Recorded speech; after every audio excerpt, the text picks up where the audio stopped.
जो कार्बन है वो आपका पी ब्लॉक से बिलोंग करता है। बिलोंग कहाँ से करता है? पी ब्लॉक से, यानी कि पी खंड से होता है, क्योंकि टोटल 4 ही होते हैं एस पी डी एफ। तो ये जो कार्बन है कौन से ब्लॉक से बिलोंग करता है? P block. ग्रुप नंबर की बात करें तो जो आपका वर्ग होगा वो आपका वर्ग होता है 14, यानी कि 14 नंबर वर्ग में आता है। वर्ग को इंग्लिश में ग्रुप कहते हैं, ठीक है। ये नाइट्रोजन, तो नाइट्रोजन जो होता है 7 नंबर पे आता है, कॉन्फ़िगरेशन करेगा 2,5। अब बताइए आप कि 5 से 8 होने के लिए कितना इलेक्ट्रॉन चाहिए? 5 से 8 होने के लिए सर जी 3 इलेक्ट्रॉन की जरूरत है। क्या ये ट्रिपल बॉन्ड बनाएगा? अरे बिल्कुल सही। अगर आपने ट्रिपल बॉन्ड सुना या समझा या आपका आंसर है तो ये एकदम सही है कि ट्रिपल बॉन्ड बनेगा। जैसा कि यहाँ 2 थे तो इसलिए डबल बॉन्ड बना, और यहाँ 3 है तो यहाँ ट्रिपल बॉन्ड, इसको 3 कहते हैं। कार्बन जो है आपका 6 नंबर पे आता है, कॉन्फ़िगरेशन करिएगा तो 2,4 पे टूटेगा, तो 4 है। यहाँ कितना इलेक्ट्रॉन चाहिए? सर जी 4 इलेक्ट्रॉन चाहिए, तब तो 8 होगा। तो इसका मतलब कि ये 4 को बॉन्ड बनाएगा, 4 बॉन्ड बनाने वाला है, तो बिल्कुल सही बात है। लेकिन इसका मतलब ये नहीं हो जाएगा कि एक कार्बन है जो कि 4 को बॉन्ड बना लेगा एक ही से। ये बिल्कुल बेवकूफ़ी वाली बात, ये गलत हो जाएगा, ठीक है। नमस्कार दोस्तों, आपका स्वागत है इस छोटे से चैनल पर। और आज की इस वीडियो में बहुत ही धांसू चीज बताने वाला हूँ जो कि 12th क्लास का बेसिक ऑर्गेनिक केमिस्ट्री है। और ये पहला वीडियो है ऑर्गेनिक केमिस्ट्री का, हालांकि क्लास 10th का डाल चुके हैं 2 वीडियोस। अगर आपने उसको भी नहीं देखा है, अगर कोई आपके भाई बहन हैं जो 10th क्लास के हैं, वो आप भाई उनको भी दिखा दीजिए। क्या दिक्कत है? शेयर करने से कोई थोड़ा नुकसान हो जाएगा? नहीं होगा। तो यहाँ पर देखिए, तो चालू करते हैं 12th क्लास के हिसाब से। क्या है ये? हिंदी मीडियम है, प्योर हिंदी मीडियम में है। इंग्लिश में जहां पर हमको जरूरत होगा वहां पर इंग्लिश कर दिया जाएगा। देखिए, ऑर्गेनिक रसायन सबसे पहले स्टार्ट करते हैं। ऑर्गेनिक मतलब तो समझ में आ रहा होगा, ठीक है। और यहाँ सबसे मुद्दे वाली बात यह है कि आप कार्बनिक रसायन पढ़ते हैं ऑर्गेनिक केमिस्ट्री में, ठीक है। ऑर्गेनिक केमिस्ट्री में कार्बनिक रसायन घुसेगा। इसका मतलब क्या है कि रसायन विज्ञान की इस शाखा में, किसके शाखा में? रसायन विज्ञान यानी साइंस का हो गया। कार्बन एवं उसके यौगिकों का अध्ययन किया जाता है। आपने मीथेन का नाम सुना होगा, CH4। ये क्या है? यानी कार्बन से बना है यौगिक। हालांकि इसका नाम हाइड्रोकार्बन रखते हैं क्योंकि इसमें केवल कार्बन और हाइड्रोजन है, इसलिए हम इसको क्या कहते हैं? हाइड्रोकार्बन। वहीं पर दूसरी और तरफ देखेंगे, कार्बन प्रॉपर्टी अगर जानने की बात करें तो देखिए, कार्बन जो अधातु होता है। कार्बन कैसा होता है? धातु, अधातु होता है। परमाणु क्रमांक जिसका एटॉमिक नंबर कितना होता है? 6। इलेक्ट्रॉनों की संख्या भी 6 ही होगा, और प्रोटॉनों की संख्या भी 6 होगा, न्यूट्रॉनों की संख्या भी 6 होगा, और द्रव्यमान की संख्या 12 होगा। ऐसे तो इतना तो पता है, इतना तो आपको पता है कि जैसे क्या है कि नाभिक में जितना न्यूट्रॉन और प्रोटॉन की संख्या होता है उसको हम ऐड कर देते हैं। तो न्यूट्रॉन की संख्या कितना है? 6, और प्रोटॉन की संख्या कितना है? 6। तो ये दोनों को अगर ऐड करोगे तो टोटल कितना आएगा? 12। यही आपका द्रव्यमान संख्या होता है। और द्रव्यमान संख्या को ना ए से सूचित करते हैं। किससे सूचित करते हैं? ए से। और जो परमाणु क्रमांक होता है ना वो जेड से होता है। किससे होता है? जेड से होता है। समझ में आ गया? अब इसके आगे देखिए, इलेक्ट्रॉनिक विन्यास, इंग्लिश में इसको इलेक्ट्रॉनिक कॉन्फ़िगरेशन कहते हैं। क्या कहते हैं? इलेक्ट्रॉनिक कॉन्फ़िगरेशन कहते हैं, ठीक है। अगर इलेक्ट्रॉनिक कॉन्फ़िगरेशन समझ में नहीं आता तो उसका भी वीडियो डाले हुए हैं, डिस्क्रिप्शन में जाकर के चेक करेगा, आपको मिल जाएगा। यहाँ पे इलेक्ट्रॉनिक विन्यास 1s2 2s2 है। अब ये होगा कि जो कार्बन है वो पी ब्लॉक से बिलोंग करता है। बिलोंग कहाँ से करता है? ब्लॉक से, यानी पी खंड से होता है, क्योंकि टोटल 4 ही होते हैं एस पी डी एफ। तो ये जो कार्बन है कौन से ब्लॉक से बिलोंग करता है? P block.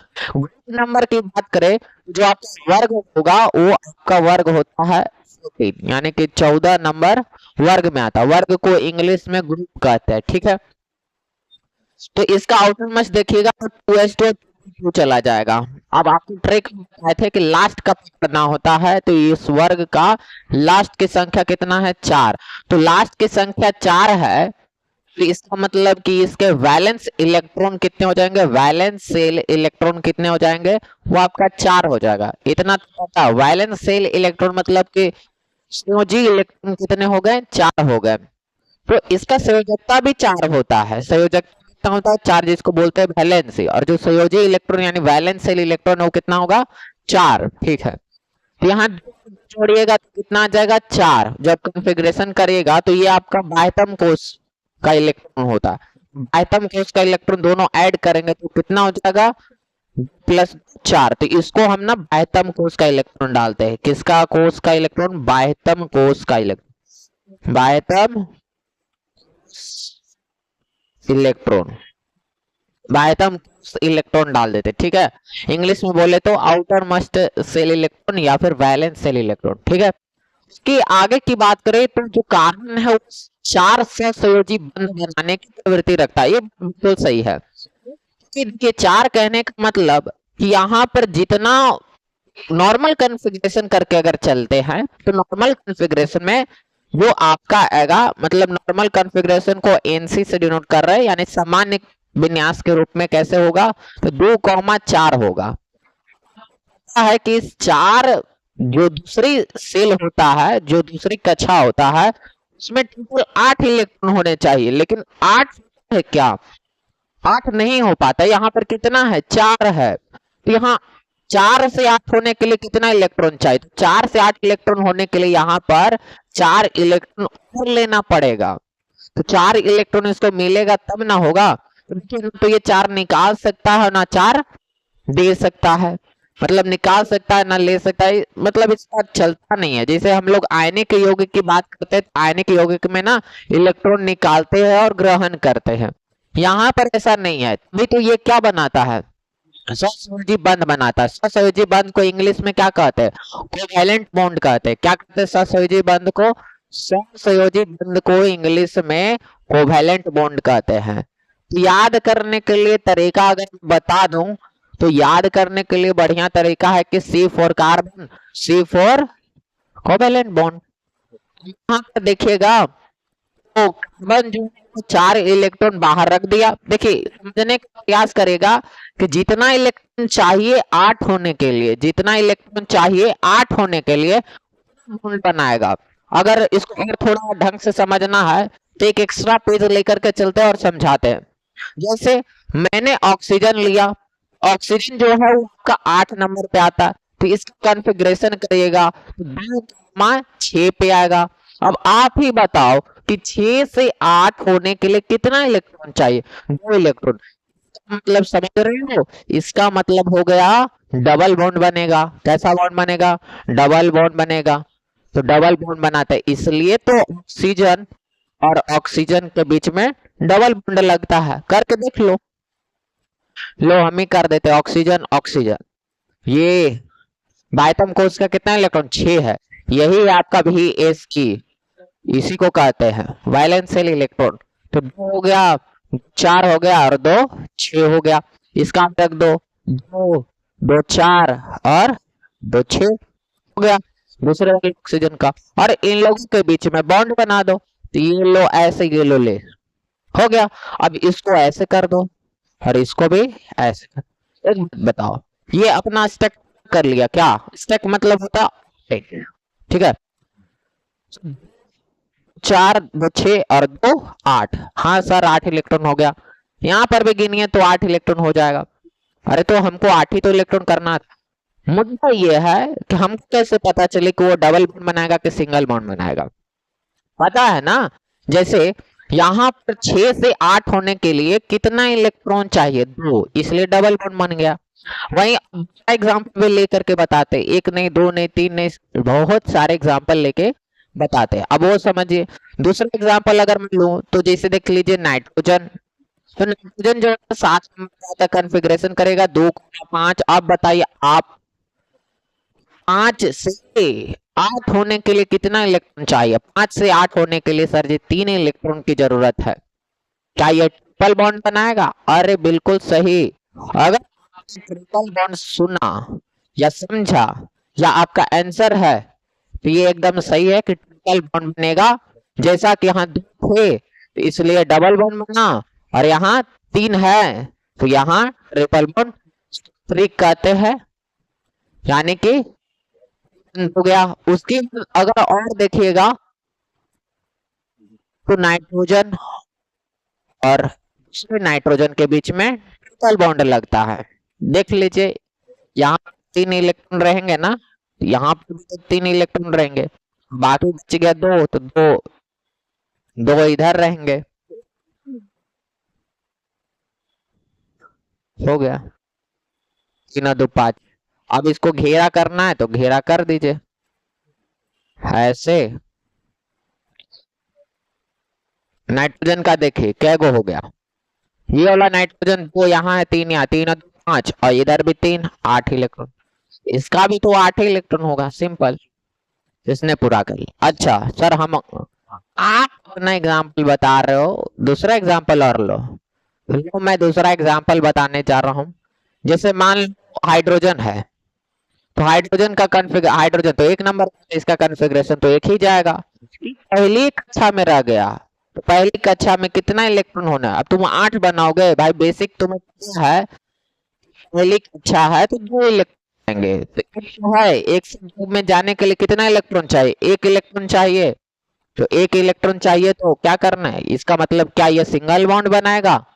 बिल्कुल ये सिंगल बॉन्ड बनाएगा, सिंगल बॉन्ड बनाएगा, यानी कि एकल बॉन्ड। और ये याद कर लीजिए ना कि कभी ये साइड वाला रोल तो हमेशा करता है, लेकिन कभी भी ये केंद्रीय परमाणु नहीं बनता है, याद रखना है। नोट वाली बात याद रखनी है, नोट रेड से बता दे रहे हैं कि क्या है।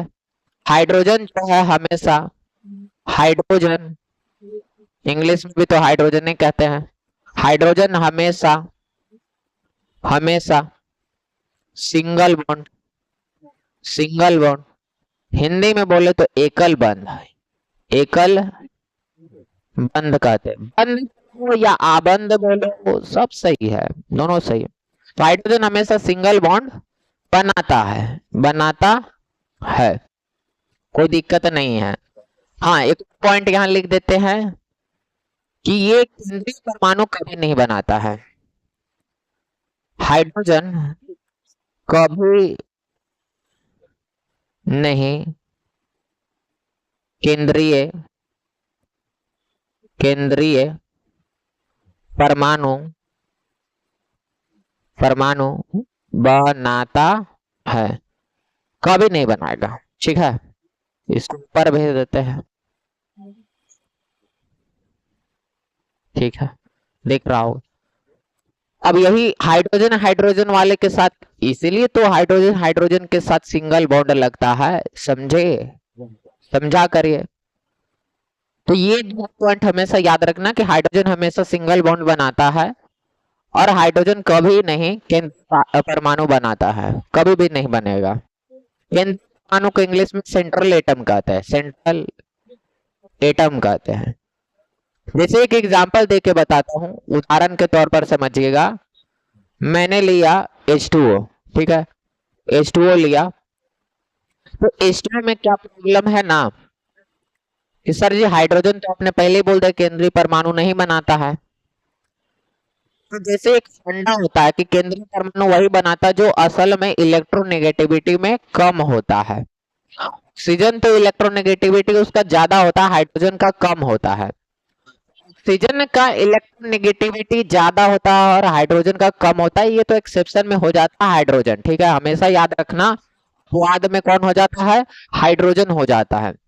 जो ऑक्सीजन है ना वो सिंगल सिंगल हाइड्रोजन के साथ मना लेता है, इसीलिए तो ऊपर वाले पॉइंट तो ध्यान दीजिए कि हाइड्रोजन जो है हमेशा सिंगल बॉन्ड बनाता है।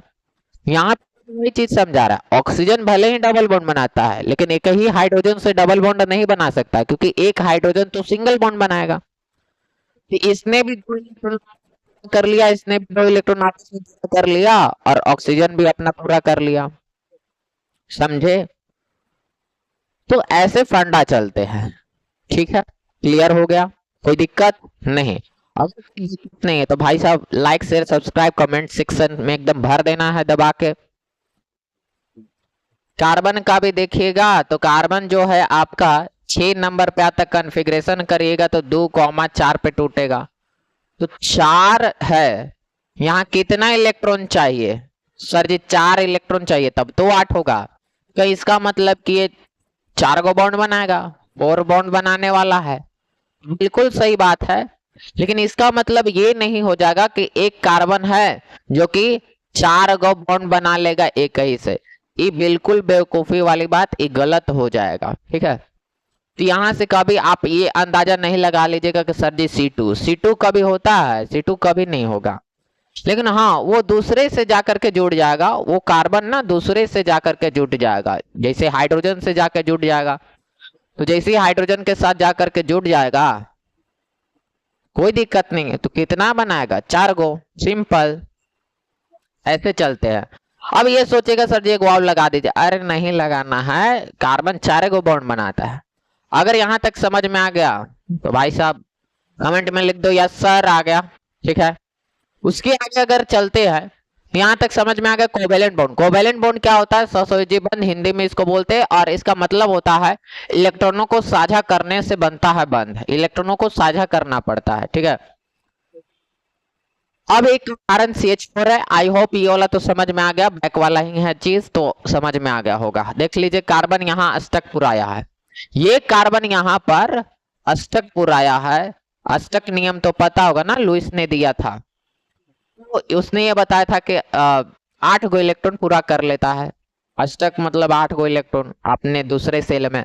और जो हाइड्रोजन है, हाइड्रोजन थोड़ी ना अष्टक बनाएगा, वो तो द्विक बना लिया। कैसा बना लिया? द्विक। तो देखा जाए तो हाइड्रोजन यहाँ पर भी एक्सेप्शन है, तो द्विक बना लिया। ये हाइड्रोजन भी द्विक बना लिया, ये हाइड्रोजन, मतलब हाइड्रोजन तो द्विक ही बनाता है भाई। क्या लॉजिक है?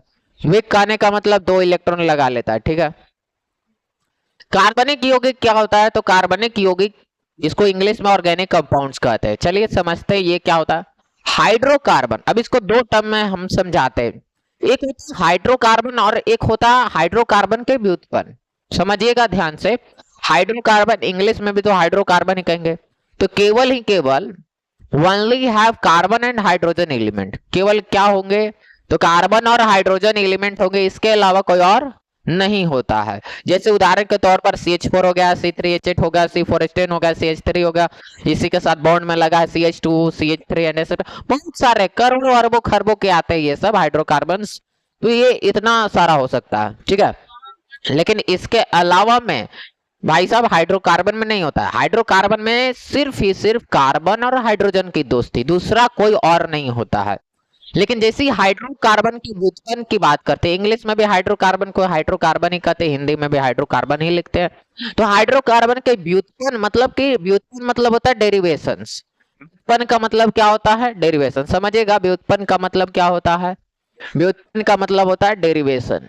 तो डेरिवेटिव्स यहां लिख दे रहे हैं, डेरिवेटिव्स, डेरिवेटिव्स। ठीक है, व्युत्पन्न का मतलब होता है डेरिवेटिव्स। तो हाइड्रोजन, हाइड्रोकार्बन के डेरिवेटिव्स क्या होंगे? डेरिवेटिव्स ऑफ हाइड्रोकार्बन, चतुसंयोजी कार्बन तथा हाइड्रोजन। चतुसंयोजी मतलब यार 4 गो, वैलेंस इलेक्ट्रॉन कितना होगा? अभी तुरंत बताए कितना होगा? 4, इसलिए उसको हिंदी में चतुसंयोजी बोला गया। ठीक है, तो वैलेंस सेल इलेक्ट्रॉन है, 4 वैलेंसी होता है। तो इसके जगह पर fluorine, chlorine, bromine, iodine, oxygen, nitrogen, sulphur कुछ भी ऐड कर सकते हैं। यानी कि कार्बन और हाइड्रोजन, एक हाइड्रोजन को हटा करके दूसरा कोई भी तत्व हम उस पर ला करके रख देते हैं, तो क्या बना लेता है? डेरिवेटिव्स बना लेता है। जैसे 12th क्लास में हेलो अल्केन, हेलोरिन पढ़िएगा, पहला चैप्टर ऑर्गेनिक का, वो भी पढ़ाएंगे, टेंशन मत लीजिए, सब कुछ बताएंगे। अब से जो वीडियो बनेगा वो डेली पे जाएगा। ठीक है, तो अगले दिन भी वीडियो मिलेगा, अगले दिन भी वीडियो मिलेगा, लॉन्ग वीडियोस मिलेंगे, शॉर्ट्स भी मिलेंगे, सब कुछ मिलेगा। आप ध्यान से देखिए। उदाहरण के तौर पर समझे, CH3I है, CH3Br है, CH3F है, C2H5OH है, C6H12O6 है, CH3 bond, CH2 bond, Br है। ये क्या चीज है? समझ में नहीं आ रहा। चलिए तो समझाते हैं, मेरा काम ही है समझाना। यहां पर देखिएगा, तो असल में इस सब को छोटा कर देते हैं या फिर मिटा देते हैं इसको, समझिएगा।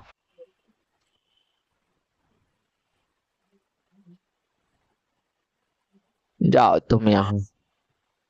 ठीक है, समझिए अब क्या बताना है। जैसे C जो है वो 4 गो हाइड्रोजन से जुड़ा है, यानी हाइड्रोकार्बन बना है, CH4 से समझिएगा, CH4 से।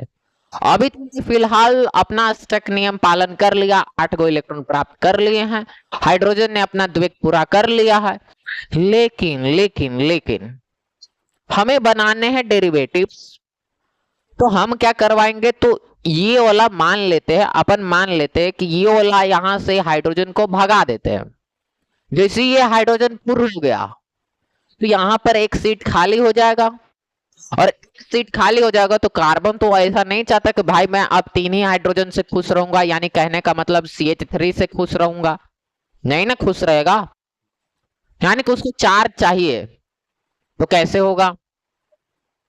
तो इसके जगह पर ना हम हैलोजन फैमिली पुट कर सकते हैं। कौन पुट कर सकते हैं? Halogen family. हिंदी में भी हैलोजन ही बोलते हैं, कोई दिक्कत नहीं होगा, हैलोजन फैमिली। हैलोजन फैमिली में 4 मेंबर होते हैं, जैसा कि पहले बताया, फ्लोरीन, क्लोरीन, ब्रोमीन, आयोडीन। ठीक है, तो इस फ्लोरीन, क्लोरीन, ब्रोमीन, आयोडीन में अगर हम मान लेते हैं कि क्लोरीन ऐड करवा दिया जाए तो यहां पर क्या बनेगा? तो यहां पर बनेगा कुछ इस प्रकार ऐसे बनेगा सर जी कि कार्बन है और 3 गो हाइड्रोजन से जुड़ा हुआ रहेगा और यहां पर Cl एगो रहेगा। तो यहां पर ये तो बोल दिए, अब इसी को हम कॉम्प्लेक्स मतलब चिपका करके कंप्रेस करके हम बता दे, तो एक कार्बन लिख दिया और कितना हाइड्रोजन है? 3 गो सर, तो CH3 लिख दिया और क्या लगा है? Cl लगा है सर, हो गया। तो यही चीज तो समझाया गया है, यही चीज तो समझाया गया है। बैक में देखिए क्या दिया है? CH3I डैश हटा दिया, क्या लगा डैश को? यौगिक बना दिया है, ठीक है ना। CH3Br है, CH3F है, ठीक है, हमने Cl लगा करके बना दिया। तो कहने का मतलब कि बन सकते हैं कुछ भी, इसको हम डेरिवेटिव्स कहते हैं, यानी कि हाइड्रोकार्बन के अलावा भी होता है। तो एक हाइड्रोजन को भगाना पड़ता है, कार्बन मत भगा देना, कार्बन नहीं भगाना रहता, हाइड्रोजन को भगाते हैं, ठीक है। कार्बन तो मेन है, कार्बन ही भगा दोगे तो फिर कैसे होगा? नहीं होगा। अब देखिए क्वेश्चंस बने हैं, क्या क्वेश्चंस है कि कार्बन के बहुत सारे यौगिक क्यों पाए जाते हैं। वाह, बहुत बढ़िया क्वेश्चन पूछा है कि भाई साहब कार्बन के बहुत सारे यौगिक क्यों पाए जाते हैं। कारण पॉइंट याद रखना है, संयोजकता यानी कि वैलेंसी कितना है इसका? 4, ठीक है।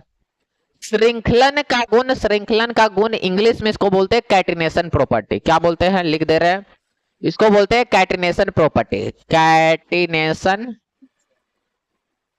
Property, property, catenation property English में क्या बोलते हैं? Catenation property.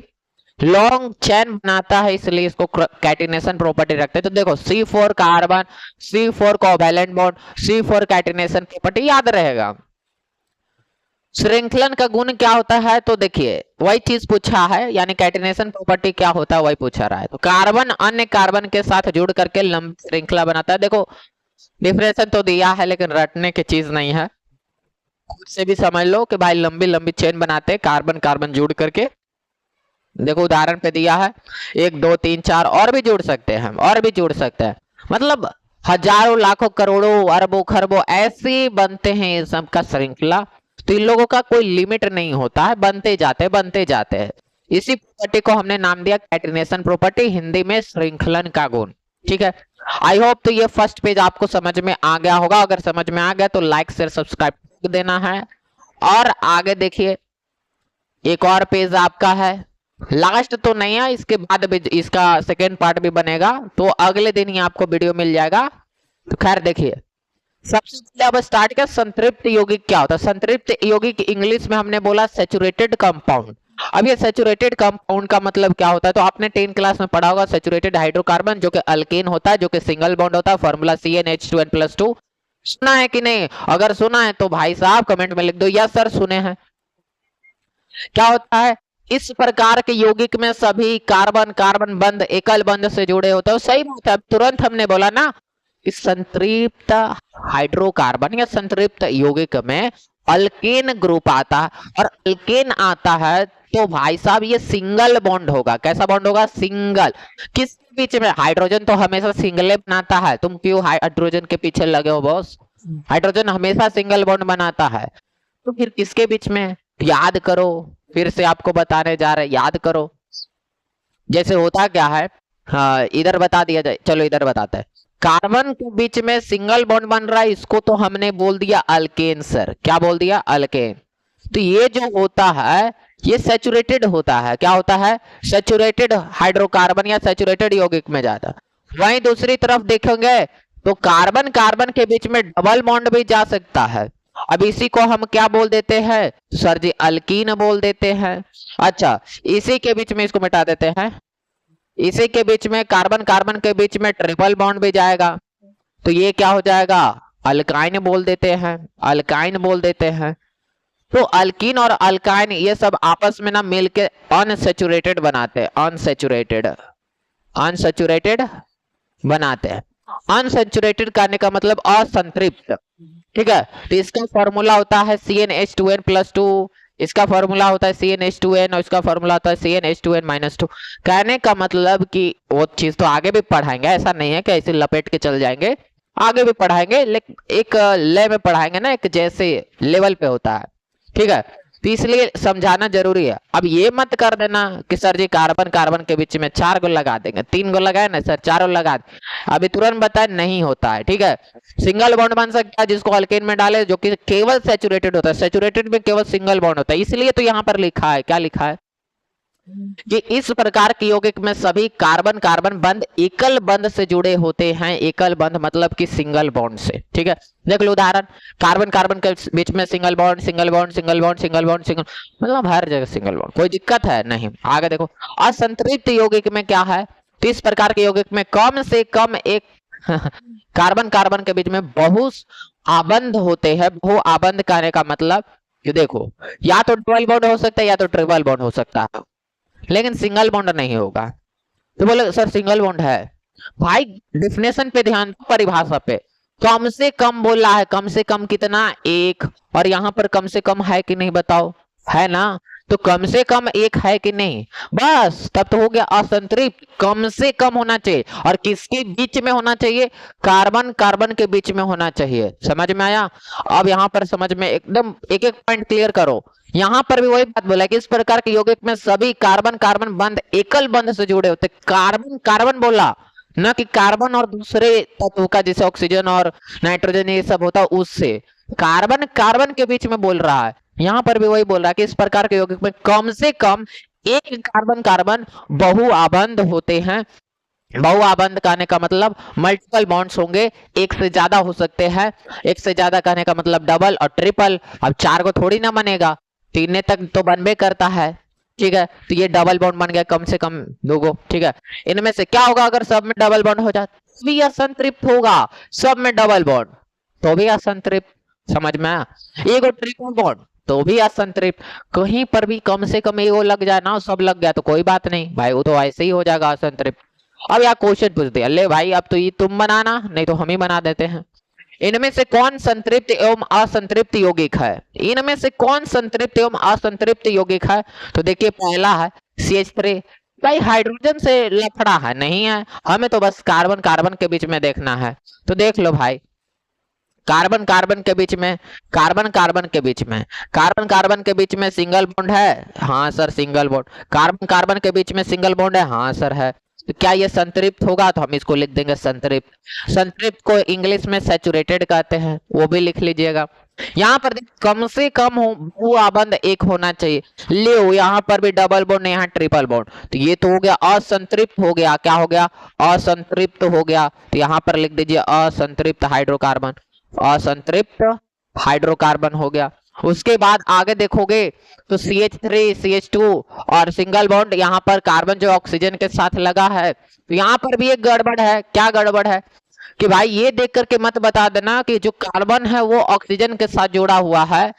कार्बन ऑक्सीजन के साथ जुड़ा है डबल बॉन्ड में, लेकिन ये गड़बड़ है ना। यहाँ आपको ध्यान देना है सिर्फ कार्बन कार्बन के बीच में, कार्बन कार्बन के बीच में। और आप अगर ऑक्सीजन के बीच में देख रहे हो तो गड़बड़ हो जाएगा, तो गलत हो जाएगा। वो आपको ध्यान देना है कि कार्बन और ऑक्सीजन के बीच में डबल बॉन्ड है, हमें उस पर नजर नहीं देना है। हमें तो यहाँ नजर देना है, हमें यहाँ नजर देना है, हमें यहाँ नजर देना है, हमें यहाँ नजर देना है। अगर यहाँ पर सब सिंगल बॉन्ड है तो फिर हम इसको क्या बोलेंगे? इसको हम बोलेंगे संतृप्त हाइड्रोकार्बन। संतृप्त हो गया यौगिक, ठीक है। उसके बाद यहां पर भी आप ध्यान दो, तो यहां पर देखो खेल गया भाई, क्वेश्चन खेल गया। क्या? यहां पर देखोगे यहां भले ही डबल बॉन्ड है लेकिन वो ऑक्सीजन के साथ है, लेकिन यहाँ कार्बन कार्बन के बीच में डबल बॉन्ड आ गया, इसलिए हम इसको क्या बोलेंगे? और ये जो ऑक्सीजन लगा ये कीटोन में चला जाता है, तो इसलिए इसको बोलते हैं संतृप्त कीटोन बोलते हैं। क्या बोलते हैं? संतृप्त कीटोन बोलते हैं, ठीक है। यहाँ पर जो होगा इसको हम बोलेंगे असंतृप्त, असंतृप्त कीटोन बोलेंगे। असंतृप्त कीटोन को भी इंग्लिश में क्या बोलेंगे? अनसेचुरेटेड कीटोन बोलेंगे। ऊपर वाले को सैचुरेटेड कीटोन बोलते हैं। और नीचे वाले में आ जाओगे तो इसमें क्या, लो भाई शुरुआती में गड़बड़ हो गया, ट्रिपल बॉन्ड आ गया तो बहु आबंध बन गया, मल्टीपल बॉन्ड, तो इसको भी क्या बोलेंगे? इसको असंतृप्त बोलेंगे, असंतृप्त बोलेंगे यौगिक, ठीक है। Question complete. अब आगे देखो तो समचक्रीय यौगिक, समचक्रीय यौगिक क्या होता है? इसको इंग्लिश में होमोसाइक्लिक कंपाउंड कहते हैं। होमोसाइक्लिक कंपाउंड कहने का मतलब इस प्रकार के चक्रीय यौगिक में ना भाई साहब केवल कार्बन ही रहेंगे, कार्बन के अलावा दूसरा अन्य नहीं होगा। देख लो, इस प्रकार के चक्रीय यौगिक में केवल एक ही तत्व के परमाणु पाए जाते हैं, वो रहेगा कार्बन। उदाहरण से समझ लीजिए, यहाँ पर भी क्या है? कार्बन है, यहाँ भी कार्बन, यहाँ भी कार्बन, केवल कार्बन है। भले यहाँ पर बन रहा है ट्राई का, लेकिन यहाँ पर देखो तो ध्यान से, लेकिन ये साइक्लिक की बात कर रहा है, सिंगल की बात नहीं कर रहा, साइक्लिक। तो कम से कम 3 तो चाहिए कार्बन साइक्लिक बनाने के लिए, तो ये निम्न में आता है। डबल 2 गो कार्बन से थोड़ी ना बनेगा साइक्लिक, 3 गो कार्बन चाहिए साइक्लिक बनाने के लिए, तो 3 कार्बन है। अब इन तीनों कार्बन के बीच में कोई है नहीं है, सिर्फ कार्बन है, तो ये आपका हो जाएगा होमोसाइक्लिक कंपाउंड। यहाँ पर देखिएगा 4 गो है, तो 1 2 3 4, चारों कार्बन ही है, तो यहाँ पर भी क्या हो जाएगा? Homocyclic compound. फिर उसके बाद आ जाए विषम चक्रीय यौगिक, इसी का उल्टा हो जाएगा, जिसको इंग्लिश में हेटेरोसाइक्लिक कंपाउंड होते हैं। यहाँ पर क्या हो जाएगा? तो भाई सब कम से कम एक क्या होना चाहिए? दूसरे एटम होने चाहिए, दूसरे एलिमेंट होने चाहिए। देखिए अब लिखा है एक परमाणु भिन्न होने चाहिए। उसके जगह पे या तो ऑक्सीजन होगा, फास्फोरस होगा, सल्फर होगा, नाइट्रोजन होगा, एक्सेट्रा। उदाहरण पे समझ लीजिए कि देखिए यहाँ कार्बन है, यहाँ कार्बन है, यहाँ भी कार्बन है, यहाँ भी कार्बन है, यहाँ भी कार्बन है, बट यहाँ गड़बड़ हो गया, यहाँ पर गड़बड़ हो गया, यहाँ पर गड़बड़ हो गया, यहाँ पर नाइट्रोजन है और गड़बड़ हो गया, नहीं आने चाहिए थे। देखिएगा तो लास्ट आपका एक क्वेश्चन बचा, ये कौन सा यौगिक है? इसको आप देख लीजिए और भाई बताइएगा। अगर आ गया होगा तो भाई कमेंट सेक्शन में कर देना है, लिख देना है कि हाँ सर ये तो हो गया। यहाँ पर देखिए कौन सा यौगिक है, अब बताओ, बताएगा जी ये कौन सा यौगिक है? यौगिक मतलब कंपाउंड है। देखिए अब सीबीएसई बैठा हुआ है लेकिन बता रहे हैं हिंदी में, कौन सा यौगिक है तो देख करके बताइए। यहाँ पर हेटेरोसाइकिल कंपाउंड है, जबकि यहाँ पर बताया गया कि चेन में मतलब कि साइकिल वाले में कार्बन ही होना चाहिए, लेकिन है यहाँ पर नाइट्रोजन, इसलिए इसको हम बोल देते हैं हेटेरोसाइक्लिक कंपाउंड। अगर केवल कार्बन ही रहता ना साइकिल में तो इसको होमोसाइक्लिक कहते। तो क्या ये होमोसाइक्लिक है, क्या ये हेटेरोसाइक्लिक है? बताइए, बताइए। नहीं, नाम नहीं बताना, बस 2 ऑप्शन है। This compound is called homocyclic compound और हेटेरोसाइक्लिक कंपाउंड, बस हेटेरोसाइक्लिक कंपाउंड होगा। हंस गए ना गुरु? हंस गए ना? नहीं ना, देखो असल में है क्या, आप नहीं फंसिएगा, आपको नहीं फंसना है, फंस गए, आपको नहीं फंसना है भाई, आपको चक्र में देखना है, यानी साइकिल में देखना है। यहाँ भी कार्बन है, यहाँ भी कार्बन है, यहाँ भी कार्बन है, यहाँ भी कार्बन है, यहाँ भी कार्बन है, यहाँ भी अरे वो तो चक्र के बाहर ना है ऑक्सीजन, चक्र के बाहर है ऑक्सीजन, इसलिए नहीं मनाता है, ठीक है। यहाँ पर शुरुआती में बोले चक्र में देखना है, चक्र में, यहाँ डिफिनेशन भी दिखेगा तो इस प्रकार के चक्रीय यौगिक मतलब तो साइक्लिक कंपाउंड। तो भाई ये साइक्लिक कंपाउंड है, लेकिन इस साइकिल के बाहर ना है ऑक्सीजन, इसलिए इसको हम किस में डाल देंगे? इसको डालेंगे होमोसाइक्लिक कंपाउंड में, तो इसको हम बोल देते हैं होमोसाइक्लिक कंपाउंड में। चलिए, आई होप यहां तक समझ में आ गया होगा। अगर समझ में आ गया होगा तो लाइक शेयर सब्सक्राइब एकदम ठोक देना है। कमेंट सेक्शन में जय महाकाल की। आज के लिए इतना ही, मिलते हैं अगले वीडियो में। जय